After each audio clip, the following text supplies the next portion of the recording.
When we bought our house, almost every room in it had wooden walls, including cedar panels, two different kinds of outdoor cedar siding.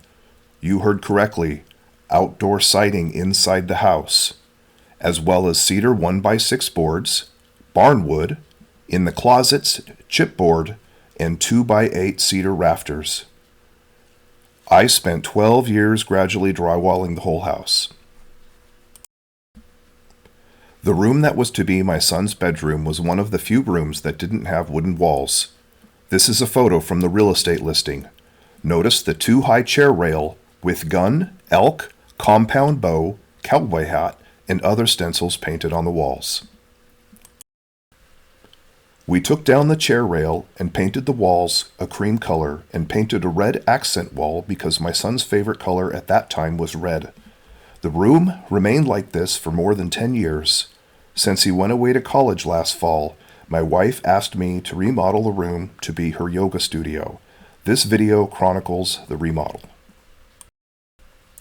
First, I painted over the accent wall and painted the ceiling. See how discolored the ceiling had become?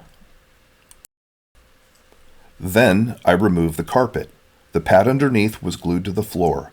I scraped up the pad and did an initial sanding to take off the glue. I removed the oak bifold closet door and the chipboard walls inside the closet. I found a boarded up window in the closet. The inside walls are not framed to code, so I wonder if someone reconfigured the rooms. But I don't know about that because it looks like the floors might be original from when the house was built in 1908. The floors in this room may have been redone though, because they are maple and the rest of the house has oak floors. I drywalled over the plaster and lath in the closet and installed clothing rods and built nice pine shelves. In building the closet system, I had to make sure all the fasteners were into studs. I found 2 studs there. Up here, the fastener had to be at a 45-degree angle. And then over on this wall, I used pocket holes to get into the angle there in the corner. And those are angled out about 20 degrees. And there were no studs over here, so I used toggle bolts. The room was not square, so I had to custom cut every board for this. And then we wanted 2 closet rods, but at the same time, a tall spot to hang dresses. I cut a notch out of there to hold that with pocket screws in there. And then there's pocket screws back there, and that is attached into a stud. Attached that up there and down at the floor. And it's pretty sturdy. I'm not worried about it breaking. We wanted to be able to use the room as a guest room too, so I found a Murphy bed solution online. It had all the hardware and instructions, but no wood. My local lumber yard was charging $105 for a 4x8 sheet of sanded plywood. Winter was coming, so I built the Murphy bed and its cabinet and left them in my garage until spring. I drywalled the rooms outside the bedroom over my winter break and had the floors refinished in January. Lifetime Tile and Stone did the floors, and I am really happy with how they turned out. When my spring semester was coming to a close, I started building the Murphy bed system. This was my first time building furniture this complicated. The floor is not level, and the walls are not square, so I had to be careful with tolerances.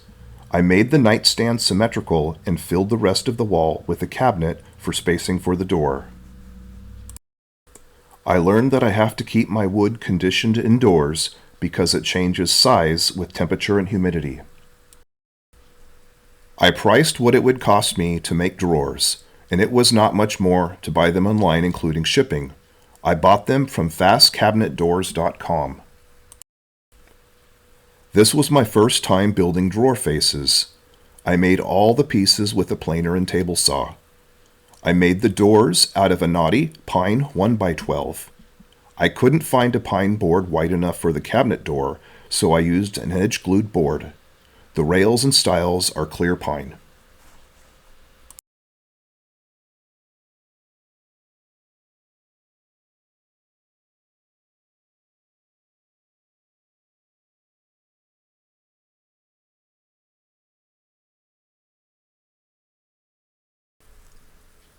I added electrical outlets and USB plugs on the surface of the nightstands.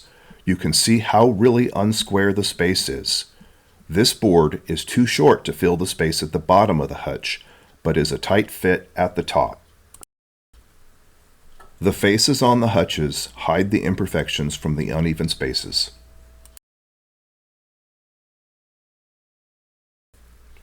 I attached 3 plexiglass mirrors. I chose them over glass because of the weight. The whole thing is stained golden pecan to match the finish in the rest of the house. I stained and polyurethane the pieces before attaching them. The last thing that needed to be done was replacing the window and installing casing.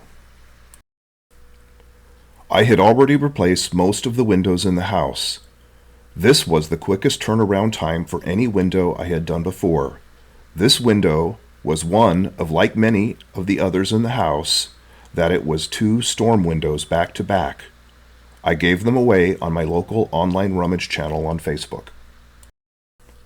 Friday, I removed the window, measured the rough opening, looked to see what the closest Home Depot had in stock, adjusted the rough opening for the window I would purchase, and boarded it up for the night.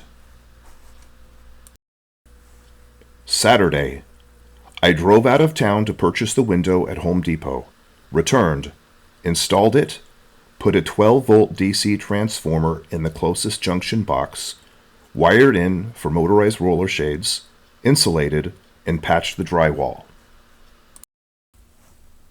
Sunday, I stained and polyurethane the window and casing, and then installed the inside casing.